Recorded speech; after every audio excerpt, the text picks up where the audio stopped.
আল্লাহ কুরআনুল কারীমে শিক্ষা দিয়েছেন, ছেলে সন্তান যখন মায়ের কবরে গিয়ে বাবার কবরে গিয়ে পড়বে রব্বির হামহুমা কামা রাব্বায়ানি সগীরা।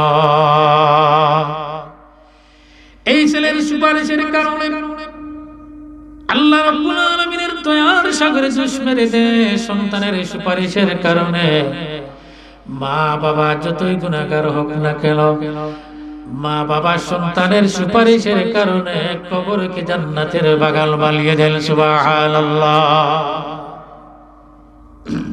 সুপারিশের কারণে তখন আর আপনি দামি দামি মিষ্টি নিয়ে গিয়ে কোনো লাভ নাই। আয়াতে কারিমাও তিলাওয়াত করেছি আমি এই উদ্দেশ্যে নিয়ে। খুব কষ্ট লাগে, দুঃখ লাগে। আমাকে গতকালও একজন ফোন করেছেন, ফোন করে বলেছেন হুজুর একটু দোয়া করবেন খাস করে।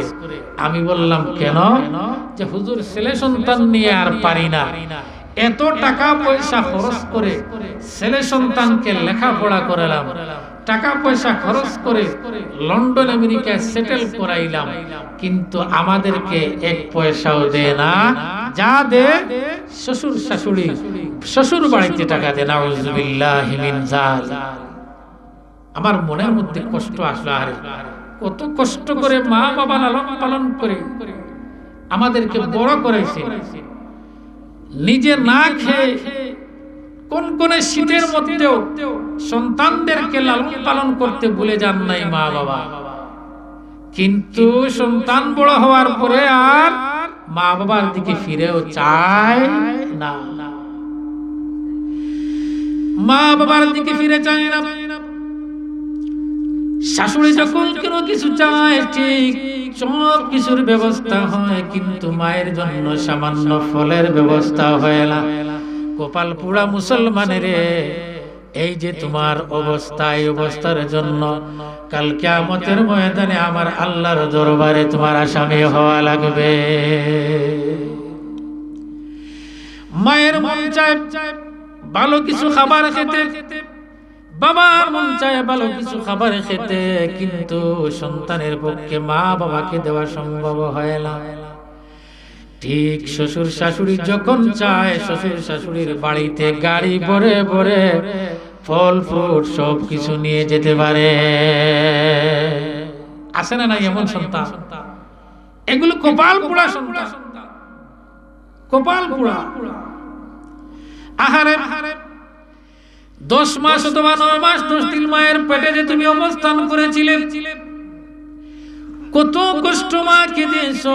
তাফসীরের কিতাবের মধ্যে উল্লেখ রয়েছে মায়ের পেটে বসে তুমি যে সামান্য দুগ্ধ পান করেছিলে, তোমার নাভি এবং মায়ের স্তনের সাথে আল্লাহ দুগ্ধ পানের যে ব্যবস্থা করে দিয়েছেন, আল্লাহ বলেন তোমার মায়ের যে সামান্য একটু দুধ পান করেছিলে, তোমার সারা জীবন আমলগুলোও দিলে আমি আল্লাহ কবুল না করলে এক ফোঁটা দুধের বিনিময়ে দেওয়া সম্ভব হবে না। কিন্তু মা তো কত দয়ালু, বাবা কত দয়ালু, ছেলে কত যন্ত্রণা দেয়, কত কষ্ট দেয়, কত যন্ত্রণার শেষ নাই, এরপরে মাও কিন্তু বাবা কিন্তু বদদুয়া দেয় না। এমনও সন্তান আছে যতক্ষণ ঘরের মধ্যে সন্তান অবস্থান করে ততক্ষণ পর্যন্ত মা বাবা আতঙ্কের মধ্যে থাকেন, ভয়ের মধ্যে থাকেন। এমনও মা বাবা আছে সন্তান যতক্ষণ ঘরের মধ্যে থাকে আজরাইলের মতো ভয় পায়। সন্তান যখন বের হয়ে যায় মানুষদেরকে বলে আহারে আমার আজরাইল ঘর থেকে বের হয়েছে, নাউজুবিল্লাহ। আবার যখন ফিরে আসে ঘরের মধ্যে মা বাবার মনে আতঙ্ক শুরু হয়ে যায়। মা বাবা তখন বলতে থাকেন আল্লাহ রে আমার আজরাইল সন্তান ঘরে এসে গেছে, এখন আর শান্তিতে এক মুহূর্তে থাকতে পারবো না। আল্লাহর বান্দা নবীর উম্মত গো ভালো করে জেনে রাখো, তোমার জিন্দেগি জলিল খার বরবাদ হয়ে যাবে। নাউযুবিল্লাহি মিন যালিক। কারণ আল্লাহর সন্তুষ্টিতেই, মা বাবার সন্তুষ্টিতেই আল্লাহর সন্তুষ্টি। সারাদিন ব্যাপী যদি আপনি মসজিদে বসে আল্লাহর ইবাদত করেন, সারা রাত জেগে যদি ইবাদত করেন, আল্লাহর দরবারে আপনার ইবাদত গুলো কবুল হবে না যদি আপনার মা বাবা আপনার উপরে রাজি খুশি না থাকেন। কারণ আমার আল্লাহ বলেন রিদার রাব্বু তাআলা রিদাল ওয়ালিদাইন, আল্লাহ বলেন আমি আল্লাহর নবী বলেন আল্লাহ রাব্বুল আলামিন রাজি খুশি হবেন যখনই তোমার মা বাবা তোমার উপরে রাজি খুশি সন্তুষ্ট থাকে।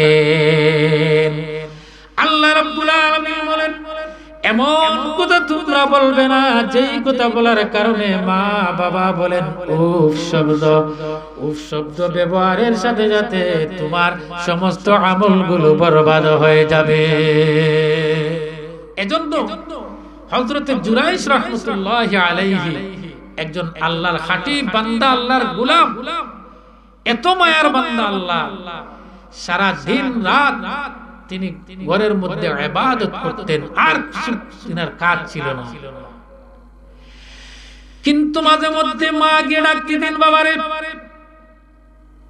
একটু আসো, আমি অসুস্থ, আমাকে একটু পানি পান করাও, আমার একটু সেবা শুশ্রূষা করো, আমার একটু ওষুধ পাতির প্রয়োজন। মা যখন ডাক দিতেন তিনার মনের মধ্যে আসতো রে আল্লাহর ইবাদত আমার কাছে বড়, মায়ের ডাক বড় নয়, আমার মা তো হলেন আল্লাহর সৃষ্টি, আমি ইবাদত তো করতেছি আল্লাহর। এজন্য তিনি আল্লাহর ইবাদতের দিকে বেশি খেয়াল দিতেন, মায়ের ডাকে সাড়া দিতেন না। মা তখন মনের মধ্যে কষ্ট নিয়ে দোয়া করতেন, আল্লাহ একমাত্র সন্তান, আর কোন সন্তান নাই, সেই সন্তান আমার দিকে খেয়াল করে না। ওগো মাবুদ, আমার সন্তানের উপরে তুমি আল্লাহ রাজি খুশি থেকে যাও। কত দয়ালু মা, এত ডাক দেওয়ার পরে শুনেন না, ডাকে আহ্বানে সাড়া দেন না, কিন্তু এরপরও বদদুয়া করতেছেন না। কিন্তু ওই যে একটা কথা আছে না, আমরা গ্রাম্য বলি যে আমার মুখে বদদুয়া না দিলে কি হবে, আমার হাড়ে বদদুয়া দেয়, আসে না নাই? তো মায়ের হাড়ে তো কষ্ট রয়েছে। আল্লাহ বললেন জুরাইশ, তোমার ইবাদত কবুল হবে না, দাঁড়াও, আমি তোমার ব্যবস্থা করতেছি, তোমার এই নতিজা তুমি পেয়ে যাবে। জুরাইশ রাহমাতুল্লাহি আলাইহি ইবাদত করতেছেন, অদৃশ্যভাবে একদিন তাহাজ্জুদের সময় আওয়াজ আসলো, জুরাইশের দীর্ঘ 17 বছর থেকে ইবাদত করে আসতেছো, কোনদিন তোমার ইবাদতের কোনো কমতি নাই আমি আল্লাহর দরবারে, তোমার ইবাদতগুলো আমার দরবারে বড় পছন্দনীয়, এত ভালো লাগে। তুমি যে নফল নামাজ পড়ো, ফরজ নামাজ পড়ো, রোজা রাখো, সাদাকা করো, হজের মৌসুম আসলে হজ করো, আমার ইবাদতের কোনো কমতি নাই। কিন্তু জুরাইশ রে জেনে রাখো, এতদিন পর্যন্ত তুমি একটি কাজের জন্য আমাকে নারাজ করে ফেলেছো, ওই কাজের জন্য তোমার সমস্ত জীবনের আমলটুকু বরবাদ হয়ে গেল। নাউযুবিল্লাহি মিন যালিক। ওরে জুরাইশ রে, এতদিন তুমি ইবাদত করতেছো, এত ভালো ভালো আমার নাম ডাকতেছো, আমার নাম ছাড়া আর কোনো তোমার কাজ নাই, এই ভালো আমলগুলো ঠিক আছে, কিন্তু মায়ের ডাকে সাড়া না দেওয়ার কারণে আমি আল্লাহ তোমার ইবাদতগুলো কবুল করে নিতে পারতেছি না। নাউযুবিল্লাহি মিন যালিক। এই হলো মা। জুরাইশ রাহমাতুল্লাহি আলাইহি গিয়ে মায়ের পায়ে গিয়ে ধরলেন আর বললেন,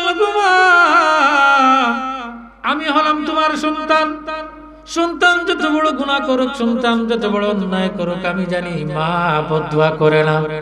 ওগো মা, আমাকে লালন পালন করাইছো, অত কষ্ট করে লালন পালন করেছো, নিজে না খেয়ে ঠান্ডা কোন করে ঠান্ডার মধ্যে নিজে কম্বল না ব্যবহার করে আমাকে কম্বল দিয়ে ঢেকে দিয়েছো, আমাকে লালন পালন করাইছো। ওগো মা, আমার জিন্দেগির ভুলগুলো দিকে না তাকিয়ে আল্লাহর দয়ার দিকে তাকিয়ে আমাকে তুমি ক্ষমা করে দাও। মা এবার বললেন, জুরাইশ রে, আমি কোন সময় তোমাকে বদদুয়া করি নাই, আল্লাহ রাব্বুল আলামিন হয়তো আমার ভিতরের কষ্টটাকে নিয়েছেন, হয়তো তোমার উপরে অভিশাপ লেগে গেছে। জুরাইশ রে, আজ থেকে আমি তোমাকে আর কোনদিন বদদুয়া করব না। সুবহানাল্লাহ। ওরে জুরাইস, তবে জেনে রাখো মায়ের মায়ের ডাক, মায়ের আহ্বানে সাড়া দেওয়া এটাও কিন্তু ফরজের অন্তর্ভুক্ত। কারণ আল্লাহর ফরজিয়তের পরে মা বাবার সেবা করা, সদাচরণ করা, তাদের ডাকে সাড়া দেওয়া এটাও ফরজ, এটাও ফরজ। হযরত মালিক ইবনে দিনার, আপনাদের ভালো লাগতেছে না? আচ্ছা, আমার কথা বুঝেন তো? আপনাদের মনে আসতে পারে যে হুজুরের বাড়ি তো বিরসিতে, তো এই ভাষায় কথা বলেন না। আমি আসলে মূল থেকে এইভাবেই ওয়াজ করি, এজন্য আপনারা বুঝতেছেন তো আমার কথা, অসুবিধা হচ্ছে না তো? আলহামদুলিল্লাহ। বেশি সময় নিব না, আপনাদের সামান্য সময় কষ্ট দিব। যাই হোক, ইমাম মালিক ইবনে দিনার রাহমাতুল্লাহি আলাইহি প্রতি বছর তিনি খানায়ে কাবা তওয়াফ করতেন। খানায়ে কাবা তওয়াফ করার সময় তিনার মনের মধ্যে আসতো রে, অসংখ্য মানুষ খানায়ে কাবা তওয়াফ করে, যদি জানতে পারতাম আল্লাহ রাব্বুল আলামিন কাদের হজ কবুল করেছেন আর কাদের হজ আল্লাহ কবুল করেন না, এটা যদি জানতে পারতাম, তাহলে যাদের হজ কবুল হয় তাদেরকে মুবারকবাদ জানাইতাম, আর যাদের হজ কবুল হয় নাই তাদেরকে আমি আত্মশুদ্ধির জন্য নসিহত করতাম। এইভাবে করে দুই একবার হজ করার পরে আরেকবার তিনি হজ করে রাতের বেলা ঘুমিয়ে পড়লেন। আল্লাহ রাব্বুল আলামিন জানিয়ে দিলেন, মালিক ইবনে দিনার রে, তুমি যে তামান্না করেছো কাদের হজ কবুল হয়েছে কাদের হজ কবুল হয় না জানার জন্য, ওরে মালিক আমি তোমাকে বলি, ওই আজকে তওয়াফের মধ্যে অসংখ্য মানুষ তওয়াফ করেছে, সবার হজ কবুল হয়েছে, এক ব্যক্তির হজ কবুল হয় নাই, তিনি হলেন মুহাম্মদ বিন হারুন বলখি রাহমাতুল্লাহি আলাইহি। তিনি চিন্তায় পড়ে গেলেন যে সবার হজ কবুল হলো, একজনের হজ কবুল হয় না, তাহলে ওই লোকটাকে খুঁজে বের করতে হবে। কেউ নেই, সকলের হজ কবুল হয়েছে, আমিও তো এর মধ্যে আছি, তো জিনার হজ কবুল হয় নাই তিনি কে, খোঁজ করতে হবে। খুরাসানের কাফেলার মধ্যে গিয়ে তিনি শামিল হয়ে গেলেন আর বলতে লাগলেন, তোমাদের সাথে আমি কাফেলার সাথে সফর সঙ্গী হতে চাই, আমি তোমাদের সাথে যেতে চাই, তোমরা যেখানে যাও তোমাদের সাথে সাথে আমি যেতে চাই। তিনারা তাকে সফর সঙ্গী হিসাবে কবুল করে নিলেন। অনেক দূর যাওয়ার পরে কাফেলার সরদার বললেন, ওরে আল্লাহর বান্দা, তোমার পরিচয়টা কি একটু আমি জানতে চাই, আর আমাদের সাথে তুমি সফর সঙ্গী কেন হলে আমি জানতে চাই। মালিক ইবনে দিনার বলেন, আমি হলাম ইমাম মালিক ইবনে দিনার, আমার পরিচয় এই হলো আমার পরিচয়, তবে তুমি আমাদের সঙ্গী সফর সাথী কেন হলে? মালিক ইবনে দিনার বলেন, আমি তোমাদের কাছে জানতে চাই মুহাম্মদ ইবনে হারুন বলখি রাহমাতুল্লাহি আলাইহি এই ব্যক্তিকে তোমরা কি চিনো?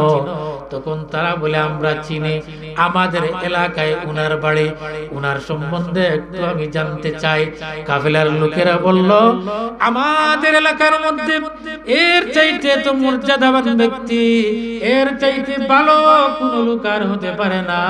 সামান্য একটি কুড়ে ঘরের মধ্যে থাকেন, দুনিয়ার কোন লোক উনার মধ্যে নেই, দুনিয়ার কোন পার্থিব কোন বস্তুর উপরে কোন লোভ নাই, লোভ লালসা নাই। সারাদিন আল্লাহর ইবাদত করেন, সারাদিন আল্লাহর নফল নামাজ, রোজা, হজ, যাকাত, সাদকা, খয়রাত এগুলো ছাড়া আর কোনো কিছু করেন না, কোনো খারাপ কাজ তো করেন না, বরং আল্লাহর কাজে কুড়ে ঘরে বসে দিন রাত কাটিয়ে দেন। ইমাম মালিক ইবনে দিনার রাহমাতুল্লাহি আলাইহি চিন্তায় পড়ে গেলেন, এত বড় লোক, আল্লাহর ওলি, আল্লাহর আবিদ বান্দা, আল্লাহর খাঁটি গোলাম বান্দা, তবে তার হজ কবুল হলো না কেন? তিনি চিন্তায় পড়ে গেলেন আর মনে মনে ভাবতে লাগলেন, ওগো আল্লাহ, সবার হজ কবুল হয়েছে, এত বড় তোমার পাক, কত বড় তোমার খাঁটি গোলাম বান্দার হজ কবুল কেন হলো না? চিন্তায় পড়ে গেলেন। আল্লাহর ওলি এত আল্লাহর খাঁটি গোলাম, সারাদিন ইবাদত ছাড়া আর কোনো কিছু নাই, তিনার হজ কেন কবুল হলো না? তিনি চলে গেলেন কুড়ে ঘরের মধ্যে, গিয়ে পৌঁছে গেলে গিয়ে সালাম দিলেন, আসসালামু আলাইকুম ওয়া রাহমাতুল্লাহ। ভিতর থেকে আওয়াজ এলো, ওরে ইমাম মালিক। ইমাম মালিক ইবনে দিনার চিন্তায় পড়ে গেলেন। ইমাম মালিক ইবনে দিনার চিন্তায় পড়ে গেলেন, আমি তো কোনোদিন তাকে দেখি নাই, তিনিও আমাকেও কোনোদিন দেখেন নাই, কেমনে করে চিনতে পারলেন? এটার মর্ম তো বুঝতে